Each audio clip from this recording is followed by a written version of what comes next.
السلام علیکم دوستو، میرا نام ہے اسیم شفقت اور آپ دیکھ رہے ہیں ہنسی ٹی وی۔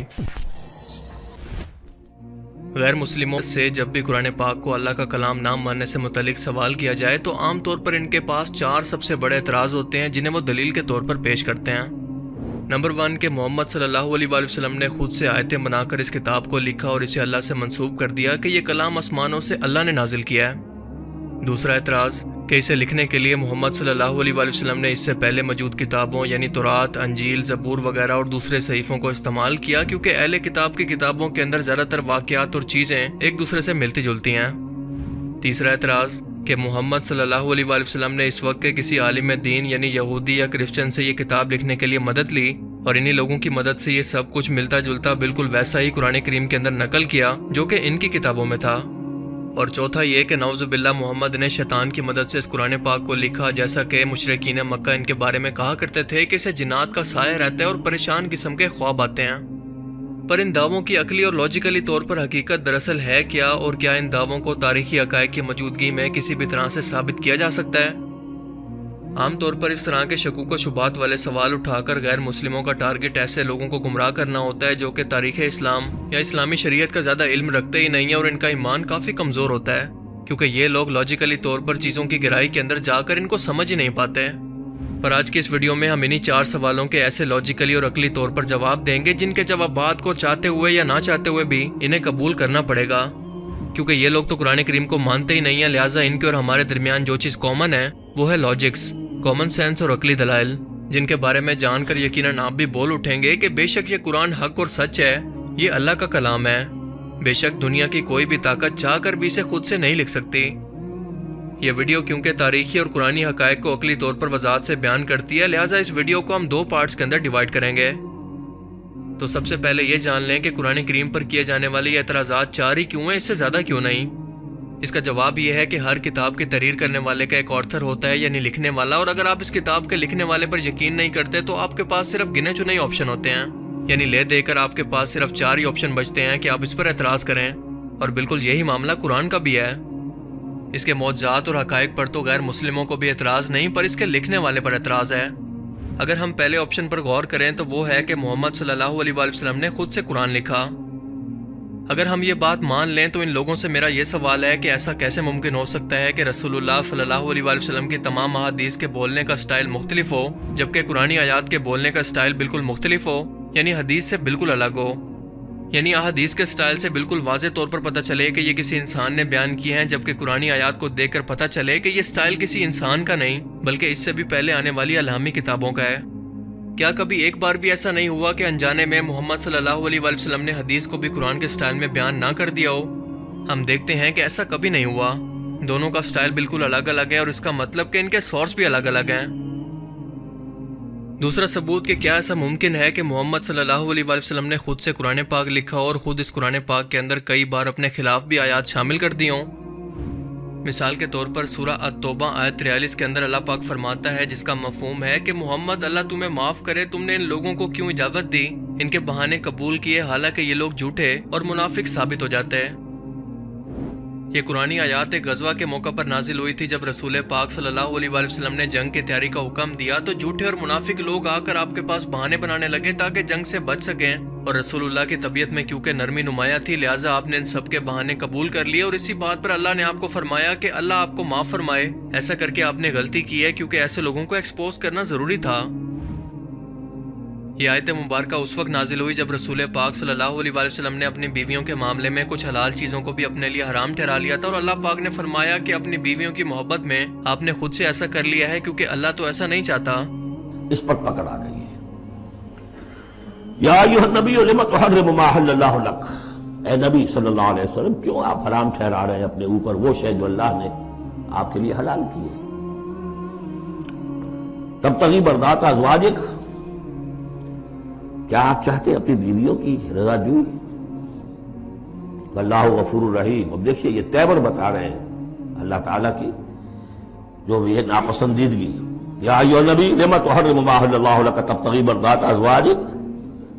واللہ غفور الرحیم، اللہ غفور الرحیم ہے، اللہ نے معاف فرمایا، اللہ نے آپ کی خطا سے درگزر کی۔ یا سورہ عبس کے اندر اللہ پاک محمد صلی اللہ علیہ وآلہ وسلم پر باقاعدہ ناراضگی کا اظہار کرتے ہوئے فرماتے ہیں، جس کا مفہوم ہے کہ محمد صلی اللہ علیہ وآلہ وسلم نے تیوری چڑھائی اور منہ پھیرا کہ ان کے پاس وہ نبینا حاضر ہوا، اور تم کو کیا خبر کہ شاید وہ پاکیزگی حاصل کرتا، سوچتا، سمجھتا اور یہ اسے فائدہ دیتا، جو پرواہ نہیں کرتا تم اس کی طرف توجہ کرتے ہو۔ یہ آیات مبارکہ اس وقت نازل ہوئیں جب محمد صلی اللہ علیہ وآلہ وسلم قریش مکہ کے کچھ سرداروں کو دین کی تبلیغ کر رہے تھے، اور اسی دوران عبداللہ ابن ام مکتوم ایک نابینا صحابی آپ کے پاس آئے۔ انہوں نے نہیں دیکھا کہ رسول اللہ کے پاس کوئی بیٹھا ہوا ہے، لیکن وہ سن رہے تھے کہ کوئی لوگ موجود ہیں اور رسول اللہ صلی اللہ علیہ وآلہ وسلم ان سے مخاطب ہیں۔ ان صحابی نے پھر بھی رسول اللہ صلی اللہ علیہ وآلہ وسلم کو اپنی جانب متوجہ کرنے کے لیے ان سے سوال کیے، مگر رسول اللہ نے ان پر توجہ نہ دی، بلکہ آپ کی پیشانی پر ناگواری کے اثرات آئے۔ جب آپ نے ان صحابی پر توجہ نہ دی تو وہ اٹھ کر وہاں سے چلے گئے۔ اس پر کچھ ناگواری کے آثار پیدا ہوئے، حضور کی تیوری پر بل پڑ گئے اور حضور ان کی طرف متوجہ نہیں ہوئے، وہ بددل ہو کر وہاں سے اٹھ کر چلے گئے۔ اس پر پھر یہ کہہ لیجئے حضور کا لفظ عتاب، یہ عتاب نازل ہوا مجھ پر، اس لیے کہ اس کے بعد پھر جب کبھی بھی آتے تھے عبداللہ ابن ام مکتوم تو حضور فرمایا کرتے مرحبا بالذی آتمنی اللہ فیہ، مرحبا اس شخص کے لیے جس کے بارے میں اللہ نے مجھ پر عتاب فرمایا ہے۔ اب اس میں یہ تعویل کرنا کہ یہ حضور کے مقام تو یہ ہو ہی نہیں سکتا، انہونی بات ہے، ادھر سے ادھر سے، کوئی ضرورت نہیں۔ یہ رسول بھی بشر ہوتا ہے، بشر ہونے کے علاوہ میں نے آپ کو بتایا ہے یہ دعوت کا تقاضا ہے،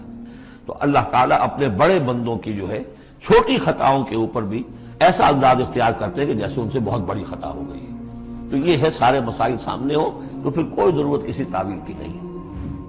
اس کے علاوہ بھی قرآن کریم کے اندر بے تحاشا ایسی مثالیں موجود ہیں، تو ذرا سوچ کر دیکھیں کہ کیا کوئی شخص خود سے قرآن پاک جیسی علامی کتاب لکھ رہا اور وہ اپنے خلاف ایسی آیات کو اس کتاب کے اندر شامل کرے، اور وہ بھی اپنے صحابہ اور ماننے والوں کے سامنے؟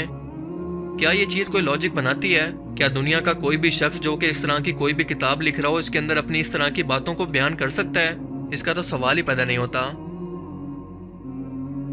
اس کے بعد دوسرا سب سے بڑا ثبوت ہے قرآن کریم کے اندر موجود مستقبل کی پیشن گوئیاں۔ قرآن کریم میں حیرت انگیز طور پر مستقبل سے متعلق ایسی پیشن گوئیاں موجود ہیں جو کہ اس وقت عام لوگوں کی سوچ اور سمجھ کے مطابق ہونا بالکل ناممکن سی بات تھی، لیکن پھر بھی قرآن پاک کی ہر ایک پیشن گوئی لفظ بلفظ بالکل سچ ثابت ہوئی۔ کچھ تو رسول اللہ کی وفات سے پہلے تک اور زیادہ تر آپ کی وفات کے بعد بھی آج بھی پوری ہوتی نظر آ رہی ہیں۔ قرآن کریم کی سورہ روم کے اندر اللہ پاک نے رومن حکومت سے متعلق پیشن گوئی کر دی تھی کہ رومی مغلوب ہو چکے ہیں، یعنی ہار چکے ہیں، لیکن شکست کھانے کے بعد یہ دوبارہ صرف چند سالوں کے اندر فتح حاصل کر لیں گے، اور اس روز ایمان والے لوگ خوشیاں منائیں گے۔ رومی سلطنت کی یہ فتح قرآن پاک کی کتنی بڑی پیشن گوئی تھی جسے کوئی تصور بھی نہیں کر سکتا تھا۔ یہ جاننے کے لیے آپ کو ان آیات کا پس منظر جاننا ہوگا۔ رسول اللہ کے زمانے کے اندر دو سپر پاورز تھی، رومن اور پرشین امپائر یعنی ایرانی سلطنت۔ یہ دونوں آپس میں ایک دوسرے سے لڑتی رہتی تھیں۔ کبھی رومن حکومت پرشین حکومت کے علاقوں پر قبضہ کر لیتی تو کبھی پرشین حکومت رومن حکومت کے علاقوں پر قبضہ کر کے انہیں پیچھے دھکیل دیتی۔ رومن حکومت کے پاس پورا یورپ، مغربی میڈیٹرین سی کا علاقہ اور ترکی کا علاقہ تھا۔ جب رسول اللہ کی عمر 31 سال تھی تب سے لے کر آپ کی 45 سال کی عمر تک رومن اور پرشین امپائر کے درمیان مسلسل جنگیں چلتی رہی، اور اسی دوران پرشین امپائر نے بری طرح سے رومیوں کو شکست دے دی۔ رومی مذہب کے لحاظ سے عیسائی تھے یعنی مسلمانوں کے اہل کتاب تھے، جبکہ ایرانی آتش پرست یعنی آگ کی پوجا کرنے والے مشرک تھے۔ اس شکست کے نتیجے میں یروشلم کا علاقہ جسے اس وقت ایلیا کہا جاتا تھا، اور یہاں پر رومیوں نے وہ مقدس صلیب بھی رکھی ہوئی تھی جس پر ان کے مطابق عیسیٰ علیہ السلام کو صلیب دی گئی۔ ایلیا سمیت بڑے بڑے علاقوں پر ایرانیوں کا قبضہ ہو گیا۔ رومیوں کو ایرانیوں کا اتنا خطرہ پیدا ہو گیا کہ یہ لوگ اچانک سے کہیں پر ان کے کیپٹل یعنی قسطنطنیہ پر حملہ نہ کر دیں۔ اتنا برا حال ہو گیا تھا رومن حکومت کا۔ بالکل اسی ٹائم کے اندر دوسری طرف عرب کے اندر رسول اللہ صلی اللہ علیہ وآلہ وسلم نے اپنی دعوت کا آغاز کئی سال سے کیا ہوا تھا، لیکن کچھ ہی لوگ مسلمان ہوئے تھے۔ لہٰذا ایرانیوں کی فتح پر مشرکین مکہ بہت خوش ہوتے تھے کہ وہ تو ہم جیسے مشرک ہیں، آگ کی پوجا کرتے ہیں، جبکہ رومیوں کی فتح پر مسلمان خوش ہوا کرتے تھے کیونکہ وہ مشرک تو ہیں مگر مسلمانوں کی طرح اہل کتاب بھی ہیں۔ جب رومی شکست کھا گئے تو مشرکین مکہ نے مسلمانوں کو تانے دینا شروع کر دیے کہ تمہارے اہل کتاب بھی تمہاری طرح دنیا کے اندر شکست کھا کر ذلیل و رسوا ہو رہے ہیں۔ یہ سن کر مسلمانوں کی بہت دل آزاری ہوتی، اور اسی وقت قرآن پاک کے اندر یہ آیات نازل ہوئی کہ سن لو کہ اگر رومی ہار چکے ہیں تو بہت جلد پھر سے یہ غالب آئیں گے، صرف چند سالوں میں، جو کہ عرب میں تقریباً 10 سال کا عرصہ سمجھا جاتا ہے، یعنی صورتحال ایک دم سے بدل جائے گی۔ قرآن پاک کی انہی آیات کے نزول کے بعد حضرت ابوبکر صدیق نے ایک مشرک سے شرط بھی لگا لی تھی، کیونکہ اس وقت تک شرط لگانا حرام نہیں تھا کہ اگر ایسا ہوتا ہے اور رومی دوبارہ فتح حاصل کر لیتے ہیں تو تم مجھے 100 سے زیادہ اونٹ دو گے، اور اگر قرآن کے الفاظ غلط ثابت ہو جاتے ہیں تو میں تمہیں 100 سے زیادہ اونٹ دوں گا۔ ظاہر ہے کہ اس وقت کے حالات کے مطابق مشرکین مکہ کو اتنا زیادہ یقین تھا کہ وہ لوگ 100 سے زیادہ اونٹوں کی بھی شرط لگانے کو تیار تھے،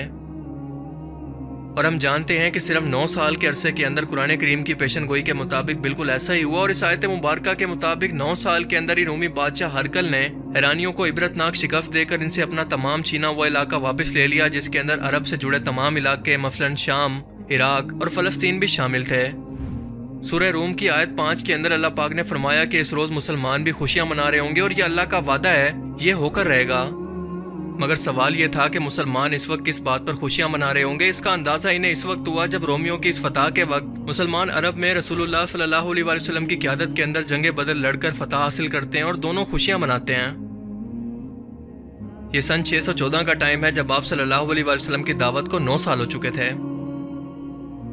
بالکل اسی طرح سے سورہ الفتح کے اندر مکہ کی فتح کی پیشن گوئی جو کہ رسول اللہ صلی اللہ علیہ وسلم کو خواب کے اندر دکھائی گئی تھی، بالکل ویسے ہی پوری ہوئی۔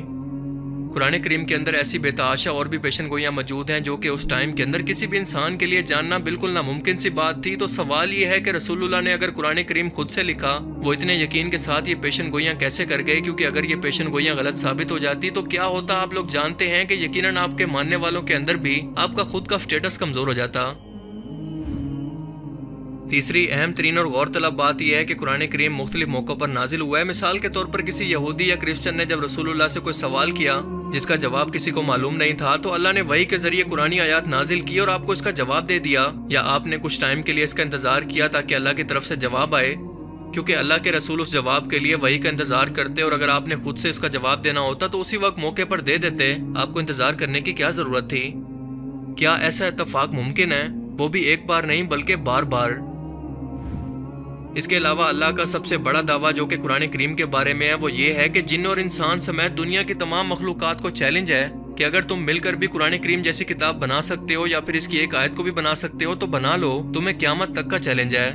مگر آج 1400 سال گزر چکے ہیں اور قرآن کریم پر اعتراض کرنے والے صرف یہ چھوٹا سا کام نہیں کر سکتے کہ اللہ کے دعوے کو غلط ہی ثابت کر دکھائیں۔ یہ سب مل کر خود سے ایک ایسی کتاب لکھ دیں، ان کے لیے کون سا مشکل کام تھا؟ اب سوال یہ ہے کہ اگر رسول اللہ نے یہ قرآن خود سے لکھا تھا تو وہ اتنا بڑا چیلنج انسانوں کو کیوں کرتے؟ انہیں اتنا یقین کیسے تھا کہ اس جیسا کوئی دوسرا کلام انسان یا جنات مل کر قیامت تک نہیں بنا سکتے، چاہے دنیا و کائنات کی مخلوقات مل کر جتنی مرضی ترقی کر لیں؟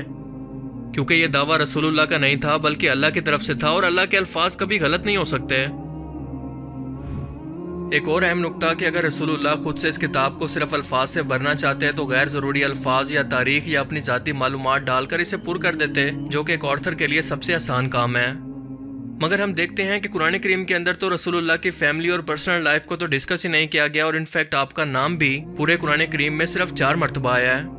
جبکہ موسیٰ علیہ السلام کا 134 بار اور عیسیٰ علیہ السلام کا بھی کئی مرتبہ موجود ہے۔ اس کے علاوہ ابراہیم علیہ السلام، نوح علیہ السلام، آدم علیہ السلام اور دوسرے بہت سے پیغمبر اور ان کی زندگی کے حالات و واقعات قرآن کریم کے اندر موجود ہیں۔ مگر غیر مسلموں کی لاجک کے مطابق خود اس کتاب کو لکھنے والے محمد نے خود کو اس پوری کتاب کے اندر کوئی کریڈٹ دیا ہی نہیں ہے۔ کتنی ان لاجیکل سی بات ہے جو ان کی تمام پاسبلٹیز کو غلط ثابت کرتی ہیں کہ رسول اللہ صلی اللہ علیہ وسلم نے خود سے قرآن لکھا یا کسی نے ان کی مدد کی۔ اس کے بعد کی 3 پاسبلٹیز کو ہم اس ویڈیو کے اگلے پارٹ کے اندر ڈسکس کریں گے۔ مجھے امید ہے کہ آج کی اس ویڈیو سے آپ کو بہت کچھ نیا جاننے کو ملا ہوگا اور یہ ویڈیو آپ کو پسند آیا ہوگا۔